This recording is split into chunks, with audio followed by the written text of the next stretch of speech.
శంకర హృదయ నివాసిని పార్వతి పరమేశ్వరి శంకర హృదయ నివాసిని పార్వతి పరమేశ్వరి.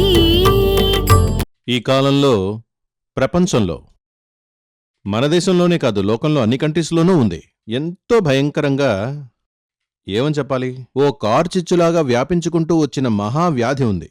అదేమిటో మీకు తెలిసే ఉంటుంది, క్యాన్సర్. ఒకానొకప్పుడు మేమందరం చిన్నపిల్లలుగా ఉన్నప్పుడు ఆ కాలంలో కుష్ఠువ్యాధి, మశూచి ఇలాంటివి ఉండేవి. ఇప్పుడు కుష్ఠురోగులు, మశూచి వచ్చిన వాళ్ళు పెద్దగా ఎవరూ లేరు. ఆ రోగాలన్నీ ఇప్పుడు లోకంలో లేవని కూడా చెప్పచ్చు. వాటిని నయం చేసే మందుల్ని ఆ కాలంలో కనిపెట్టి, మళ్లీ అవి రాకుండా ఉండడానికి తగిన మందులు కనిపెట్టి విజ్ఞానం వాటిని ఆ రకంగా నిరోధించింది. కాని ఆ కాలంలో అసలు లేని, చాలా రేర్గా ఉన్న ఈ రాచపుండు క్యాన్సర్ ఈనాడు బాగా వ్యాపించి ఉన్నది. ఈ క్యాన్సర్ రావడానికి తగిన గ్రహస్థితి ఏమిటంటే, జాతకం ప్రకారం, ఇంతకుముందే నేను చెప్పాను కదా, చాలామంది యొక్క జాతకాలను మేం పరిశోధన చేశామని చెప్పాను. మీ ఇంట్లో కూడా, లేక మీకు తెలిసిన వాళ్లకు కూడా ఇలాంటి ఓ వ్యాధి ఉండొచ్చు, రావచ్చు. వస్తుందనడం లేదు, రావచ్చు. అలాంటి వ్యాధి ఉన్నవాళ్ల యొక్క జాతకం తీసుకొని చూడండి. తప్పకుండా కుజుడు, రాహు ఒక కాంబినేషన్, ఒకటి కలిసుంటారు లేదా పరస్పరం దృష్టి కలిసుంటుంది. అలా ఉంటే మస్ట్ క్యాన్సర్ తప్పకుండా వస్తుంది, సందేహమే లేదు. ఇది మేము ఇక్కడ సూర్యమంగళంలో రీసెర్చ్ చేసి కనిపెట్టిన విషయం మాత్రమే కాదు, పురాతన గ్రంథాల్లో, జ్యోతిష్య గ్రంథాల్లో ఆ విషయం రాసుంది. ఒక హాస్పిటల్లోకి వెళ్ళి, క్యాన్సర్కి ట్రీట్మెంట్ చేసే ఒక హాస్పిటల్లోకి వెళ్ళి, మీకు తెలిసిన ఓ 10 మంది దగ్గర జాతకాలు తీసుకొని పరిశోధన చేసి చూస్తే మీకే తెలుస్తుంది. నన్ను ప్రశ్నించేది ఒక అస్ట్రాలజర్, అస్ట్రాలజీ తెలిసిన వ్యక్తి అయ్యుంటే మీరా ప్రయత్నం చేసి చూడండి. ఖచ్చితంగా ఈ మహావ్యాధి ఎవరెవరికైతే వచ్చిందో వాళ్ళందరికీ ఈ రకంగా 99.5% ఈ రకంగా ఈ విధంగానే ఉంటుంది. అంటే రాహువు, కుజుడు యొక్క కాంబినేషన్. కొంతమంది మా దగ్గరికి వచ్చేటప్పుడు, అంటే బాగా చదువు తెలివితేటలు గలవారు మా దగ్గరికి వచ్చేటప్పుడు వాళ్లతో కూడా మేం చెప్పాం ఏంటంటే, రాబోయే రాహుదశా కాలంలో లేదా కుజుడు, కేతు ఏ దశలోనైనా ఇది రావచ్చు. రాహుదశాకాలంలోనే రావాలి, కుజదశాకాలంలోనే రావాలి అన్నదేం లేదు. వేరే దశాకాలంలో కూడా రాహు, కుజుడి దృష్టి కలిసే కాలంలో ఈ వ్యాధి రావచ్చు. రావచ్చు కాదు, వస్తుంది. వాళ్లతో ఏం చెప్పామంటే, ఇలా కొన్నేళ్ల తర్వాత, అది వివరంగానే నేను చెప్తాను. అంటే ఒక హస్బెండ్, వైఫ్ నా దగ్గరికి వచ్చారు. వాళ్ళొచ్చాక జాతకాలవి చూసి, ఇక్కడి పద్ధతి ఏమిటంటే, సూర్యమంగళంలో పద్ధతి ఏమిటంటే, ఎవరైనా వస్తే జాతకం చేతిలో పెట్టి వాళ్ళు మెదలకుండా కూర్చుంటారు. జాతకం చూసి అందులో విషయాలు, ముందుగా అందులో ఉన్న విశేషాల గురించి వాళ్లతో చెప్పడం జరుగుతుంది. ఆ పనైన తరువాత ఇక మీరేమైనా అడగాలనుకుంటే అడగచ్చు అని చెప్తాను. అప్పుడు 90% వ్యక్తులు ఏమంటారంటే, ఏముంది స్వామి, అంతా మీరు చెప్పేశారుగా, పరిహారం ఎలా చేయాలి, ఏం చేయాలో చెప్పండి అంటారు. నేను కొంతమందితో ఏమంటానంటే, దీనికి పరిహారమే లేదు, ఏ పరిహారం చేసినా ప్రయోజనం లేదు, మీరు దీన్ని అనుభవించి తీరాల్సిందే, ఎందుకంటే ఇది పోయిన జన్మ పాపఫలం. కానీ కొంతమందితో దీనికి పరిహారం ఉంది, ఇలా ఇలా చేస్తే ఇది సరిపోతుంది అని చెప్తాను. ఇంతకుముందు చెప్పిన ఆ దంపతులు ఇక్కడికి వచ్చినప్పుడు వారి జాతకం చూడగానే నేను, ఈ జాతకం ప్రకారం మీకు 7 సంవత్సరాల తరువాత సీరియస్గా ఓ పెద్ద వ్యాధి వస్తుంది, హెల్త్ ప్రాబ్లం సీరియస్గా వస్తుంది అని చెప్పాను. అప్పుడు వాళ్ళేమన్నారంటే, హెల్త్ ప్రాబ్లం అంటే ఏంటి స్వామి, ఏమవుతుంది అని అడిగారు. జాతకం ప్రకారం క్యాన్సర్ వచ్చే యోగమే జాతకంలో ఉంది. అంటే కుజుడు, రాహు, వారికేమో కుజుడు, రాహు ఒకే. ఎలా అంటే వాళ్ళ జాతకం ప్రకారం 2వ స్థానంలో, ఇంకా నేను ఆ జాతకాన్ని మర్చిపోలేదు, నాకు గుర్తుంది, అందుకే చెప్తున్నాను. అంటే మిథున లగ్నం 2వ స్థానం, రాహు ఉన్నాడు, అక్కడే కుజుడు దోషంతో ఉన్నాడు. అందువల్ల మీకు ఈ దశాకాలంలో, అంటే 7 ఏళ్ల తరువాత ఈ దశాకాలంలో, కుజుడు దశాకాలంలో మీకు ఇదే విధంగా సీరియస్గా ఒక హెల్త్ ప్రాబ్లం వస్తుంది. వాళ్ళేమడిగారంటే, ఏమిటా హెల్త్ ప్రాబ్లం, ఈ ప్లానటరీ పొజిషన్ ఇలా ఉండడం వల్ల క్యాన్సర్ వచ్చే అవకాశం ఉంది జాతకం ప్రకారం అని చెప్పాను. దానికి వాళ్ళేమన్నారంటే, స్వామి, ఆ హస్బెండ్ అండ్ వైఫ్ ఇద్దరూ మేము డాక్టర్లమే, మేమిప్పుడు చాలా హెల్తీగా ఉన్నాం, మాకు ఎటువంటి సమస్య లేదు, మాకు 2 పిల్లలున్నారు, వాళ్ళు డాక్టర్లే, వాళ్ళు సింగపూర్లో ఉన్నారు, మేమిక్కడ గవర్నమెంట్ సర్వీస్లో ఉన్నాం, చాలా పెద్ద పొజిషన్లో ఉన్నారు వాళ్ళిద్దరూ, ఏదో మామూలు డాక్టర్లు కారు, కానీ మాకు అటువంటి సిమ్టమ్స్ ఏమీ కనిపించట్లేదు, మాకు చిన్న అనుమానం కూడా లేదు అని చెప్పారు. అప్పుడు నేను వాళ్లతో, ఓ మీరు డాక్టర్లా, ఓ మాట చెప్పనా, మీ దగ్గర ఉన్న ఆ హోరోస్కోప్ స్టెథోస్కోప్ని ఉపయోగించి ఇప్పుడున్న వ్యాధి ఏమిటని మీరు చెప్పగలరు, కానీ ఇది మీ హోరోస్కోప్, దీన్ని చూసి 15 సంవత్సరాల తరువాత మీకు ఎటువంటి వ్యాధి వస్తుందని కూడా ఇప్పుడు చెప్పచ్చు. ఇదే స్టెథోస్కోప్కి హోరోస్కోప్కి ఉన్న తేడా అని నేను వాళ్ళిద్దరితో అన్నాను. మరైతే దానికి ఏం పరిహారం చెయ్యాలి అని అడిగారు. ఇప్పుడు పరిహారం అవసరం లేదు, 6 నెలల తర్వాత వర్షం పడుతుందని ఇప్పుడే గొడుగు పట్టుకోవాల్సిన అవసరం లేదు, ఆ సమయానికి అంటే అది 7 సంవత్సరాల తర్వాత వస్తుందని సూచిస్తోంది, ఓ 5 ఏళ్ల తరువాత అంటే ఆ దశాకాలం ప్రారంభం అవడానికి ముందు మీరు పరిహారం చెయ్యాలి, ఇప్పుడు అవసరం లేదన్నాను. వాళ్ళు వెళ్ళిపోయారు. తర్వాత కొంతకాలానికి అంటే కొన్నేళ్ల తర్వాత ఒకరోజు మళ్లీ వీళ్ళిద్దరూ నన్ను చూడ్డానికి ఇక్కడికి వచ్చారు. కానీ వీళ్ళెవరో నాకు గుర్తురాలేదు, అసలు నా మైండ్లో ఆ విషయమే లేదు. వచ్చిన వాళ్ళు జాతకాన్ని నా చేతిలో పెట్టారు. వాళ్ళు ఆ రోజు వచ్చి కొత్త జాతకాన్ని ప్రింటౌట్ చేసినట్టున్నారు. పాత జాతకం అయితే మేము లామినేషన్ చేసేస్తాం కాబట్టి నేను చూడగానే కనిపెట్టేసి ఉండేవాడిని. ముందు వచ్చిన వాళ్ళే వీళ్ళని, దీన్ని వీళ్ళు కొత్తగా తీసిచ్చినందువల్ల నాకూ తెలియలేదు.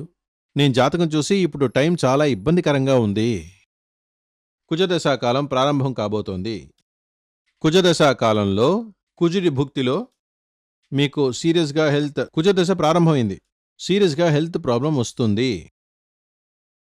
అప్పుడు వాళ్ళన్నారు, ఏం హెల్త్ ప్రాబ్లం, ఈ జాతకం మాత్రం క్యాన్సర్ వస్తుందనే సూచిస్తోంది, అలా అయితే అది ఏ చోట వస్తుంది అని అడిగారు. అంటే జ్యోతిష్యంలో ఈ మేషం నుండి మీనం వరకు తల నుండి 12గా ఈ శరీరాన్ని 12 భాగాలుగా విభజించారు. మేషం తల, రిషభం ముఖం, అలాగా. మరి దాని ప్రకారం చూస్తే కర్కాటక రాశి అన్నది ఈ ఉదరానికి పైన ఉన్న భాగం రొమ్ము అంటారు, గుండెల భాగం, అది. నేను వాళ్లతో, ఇదిగో ఈ భాగంలో వస్తుంది, అది కూడా మీకు రైట్ సైడ్లో వచ్చే అవకాశమే ఉందని వివరంగా చెప్పాను. హఠాత్తుగా ఆవిడ లేచి పలుమార్లు నాకు నమస్కారం చేశారు. అప్పుడు వాళ్ళని ఏమైందని అడిగాను.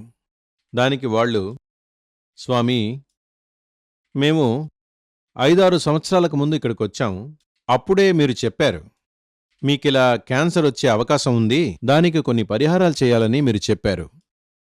కానీ మేము ఆ రోజు పరిహారం చేయడానికి మేము సిద్ధంగానే ఉన్నాం, మీరు వద్దన్నారు, అందుకని తిరిగి వెళ్ళిపోయాం.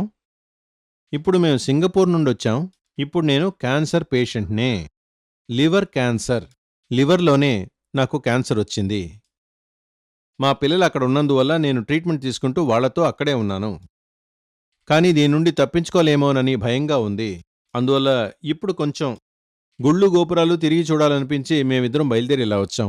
మళ్ళీ ఇక్కడికొచ్చినప్పుడు తిరువణ్ణామలైలో ఒక సిద్ధుల వారు మీ పేరు చెప్పారు. చెప్పగానే మిమ్మల్ని ఇంతకు ముందే కలిసిన విషయం గుర్తొచ్చి మిమ్మల్ని వెంటనే చూడాలని మేమిద్దరం బయలుదేరొచ్చామన్నారు.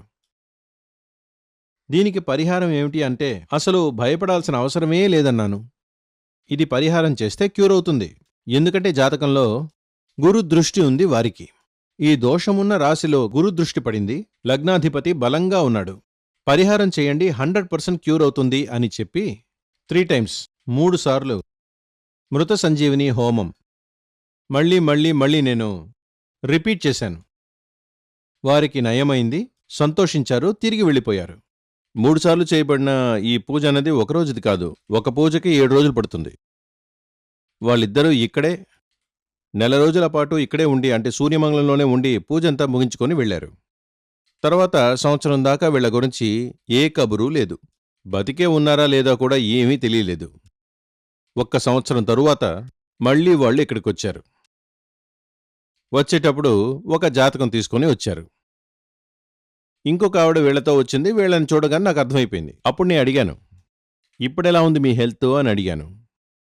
చాలా బెటర్గా ఉంది స్వామి. నాకు ట్రీట్మెంట్ ఇచ్చిన డాక్టర్స్ చెప్పారు, మిరాకిల్లా ఇది ఉంది. మీలో ఉన్న ఆ ప్రాబ్లం ఓ షాడోలా అలా మెల్లమెల్లమెల్లగా తొలగిపోయింది. మిరాకిల్లా ఉంది అని వారు అన్నారు. అది చెప్పాక, స్వామి ఇదిగో ఈమె నా ఫ్రెండే, వీళ్ళ అమ్మాయిని ఇదే వ్యాధి వచ్చినందువల్ల హాస్పిటల్లో అడ్మిట్ చేశాం. నేనే ఈవిడ్ని తీసుకొచ్చాను, దీనికి పరిహారం చెయ్యండి అని అడిగారు. జాతకం చూశాను. చూశాక చెప్పాను, దీనికి పరిహారం చేసి ప్రయోజనం లేదు. ఎందుకంటే ఈ జాతకంలో గురు దృష్టి లేదు. దీనికి పరిహారం చేసి ప్రయోజనం లేదు. కానీ వాళ్ళు దానికి, లేదు స్వామి ఎంత ఖర్చైనా పర్వాలేదు, తప్పకుండా పరిహారం చేసి తీరాలి అన్నారు. లేదంటే ఆ పరిహారం చేయనందువల్లే ఈ ప్రమాదం జరిగిందేమో అన్న భయం మాలో ఉంటుంది కదా అని వాళ్ళు చాలా కంపల్ చేసినందువల్ల మేం పరిహారం చేశాం. కానీ ఫలించలేదు. వాళ్ళ అమ్మాయికి వయసు 26. తను చనిపోయింది. ఇప్పుడు అర్థమైందా? మొదటి వాళ్ళకి నేను చెప్పిన మాటేంటి?